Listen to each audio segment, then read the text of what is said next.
So for this month's project, I took Amanda and Perry's 2-day, 10-hour teacher's workshop on hands-on adjustments.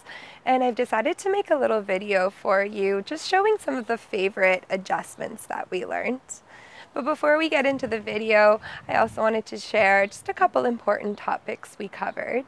And the first is the importance of consent. Always want to make sure that you have consent before you touch someone.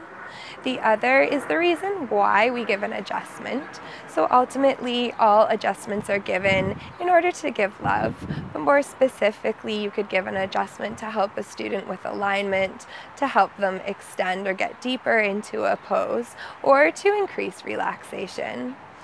Something else to keep in mind is your own safety when giving an adjustment, both physical and energetically. It's also important to make sure that you stay present with the rest of class through verbal cues while giving an adjustment. And finally, if you can, whenever possible, ask for feedback after class to see how your adjustment went over. And that's it, and I hope you enjoy my video. When going in to do an adjustment, first allow the student to settle into the posture. For eagle pose, there's a number of different things you can do. You can encourage the hips to be even by placing your hands on them and gently guiding one hip back, one hip forward. You could also run your hands along the neck down to the tops of the shoulders to encourage them away from the ears. You can also encourage the shoulder blades to come together and down the back by placing one hand between the shoulder blades, one hand underneath the student's elbows, and then verbally cue them to press their elbows into your hand. For Pavrita Utkatasana, you can place one hand on the student's sacrum, one hand at the knees, and have them even out their knees in order to adjust the hips.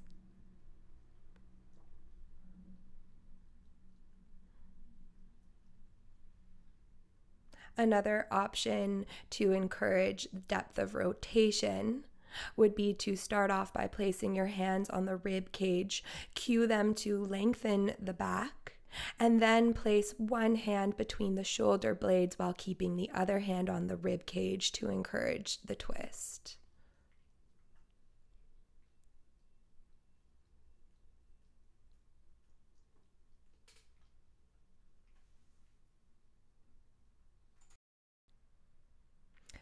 We learned a number of different things you could do for Warrior 1. In order to encourage the student to activate their legs, you could place one foot to the outer edge of their back foot and verbally cue them to press their foot into yours while bending into their front knee. You could also square the hips by placing your hands on their hips, drawing one hip back, one hip forward. To encourage containment of the rib cage, bring your hands onto the ribs and slide them forward in a cinching motion.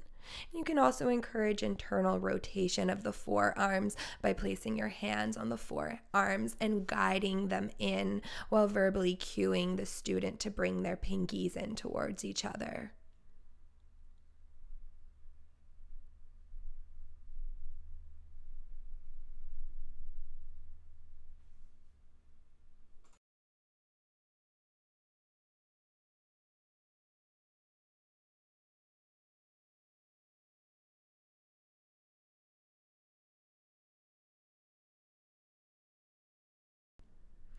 We learned two different adjustments for dancer's pose. The first would be to encourage depth and lift. You'd place one hand at the ankle, one hand on the forearm. And then to come out, it's also nice to place one hand on the sacrum, just to help the student settle back in. The second variation would be for someone who's struggling with their balance. You would simply stand in front of the student and off to the side and have them press their hand into yours.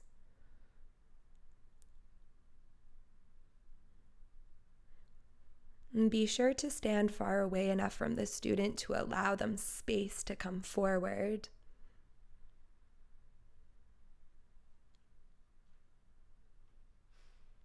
And just like in the first variation, it's also nice to finish off with a hand at the sacrum.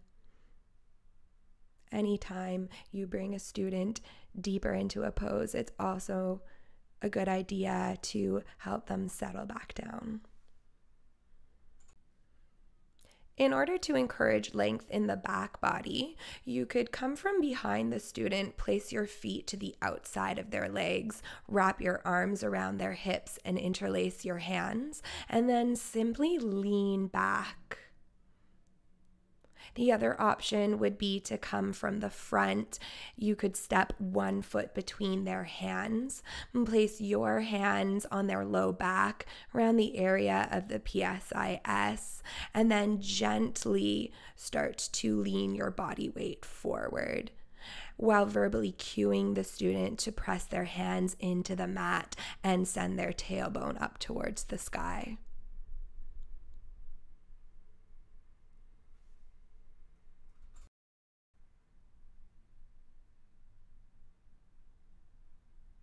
For the flows, you could place your hands on the rib cage, guide the student forward, then place your hands to the front of the shoulders to encourage them to stay above 90 degrees in chaturanga, then a hand to the front of the chest, one between the shoulder blades to encourage depth in upward facing dog, and a hand on the hips to help guide them forward. You could also encourage activation by placing a hand between the shoulder blades, hands to the ribs, hands to the thighs. And then you could also have the student press their heels into your palms in order to encourage length. Another option for upward facing dog would be to place your hands on the front of the shoulders and your knees on the shoulder blades.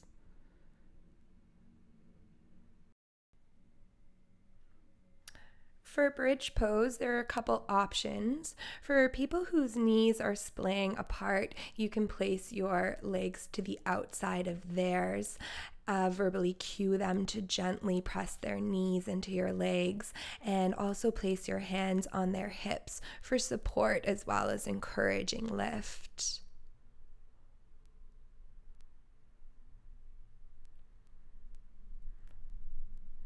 The other option would be to encourage the student to activate their inner thighs. For this variation, you would stand between the student's legs and verbally cue them to gently press their knees into your legs, while also offering support and guidance at the hips, just as you did in the first variation.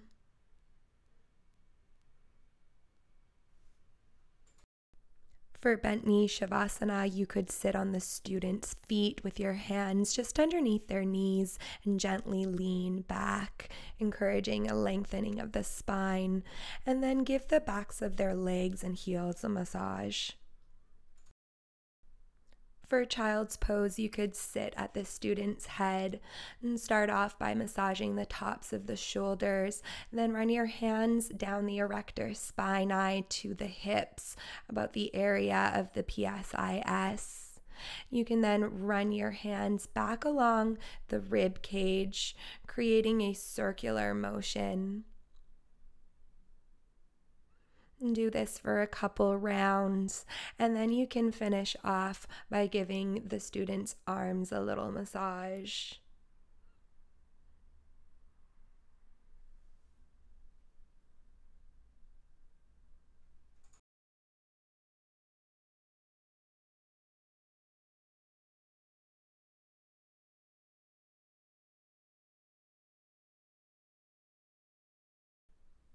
Another option would be to come from behind the student, place one hand on their sacrum to ground as the other hand runs up the erector spinae to the neck, giving the neck and back of the skull a massage, the temporal lobes, occipital bone, all the while keeping your other hand grounded at the sacrum, encouraging the hips towards the heels. You could also work with the fascia by running your hands along the back in a crisscross diagonal motion.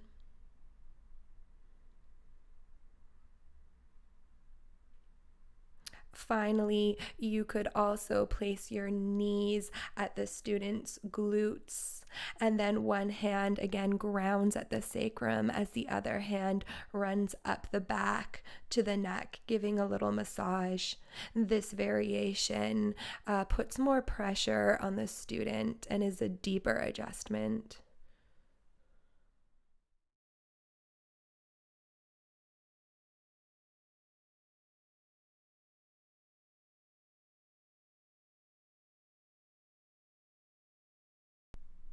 For wind relieving pose, place one hand on the thigh of the extended leg. Then for the bent knee leg, place the foot on your knee, your hands on their shin, and gently guide the knee in towards the shoulder.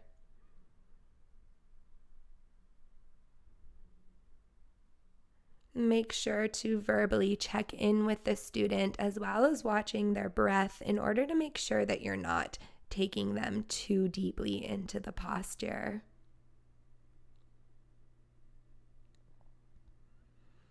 In order to guide them out, it's nice to grab a hold of the ankle and guide it back down towards the floor.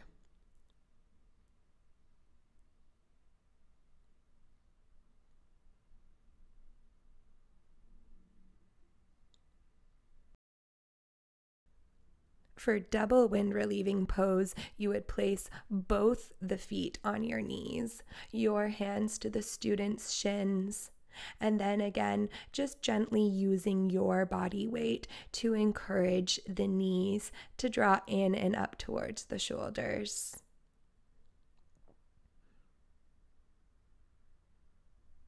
And just like in wind relieving pose, it's nice to grab a hold of the student's ankles and guide their legs back down onto the mat. Well, that's it. I hope you've enjoyed my video. And thanks again to Amanda and Peria for such an amazing workshop. And a special thanks to Han and Laylee for helping me create this video. Namaste.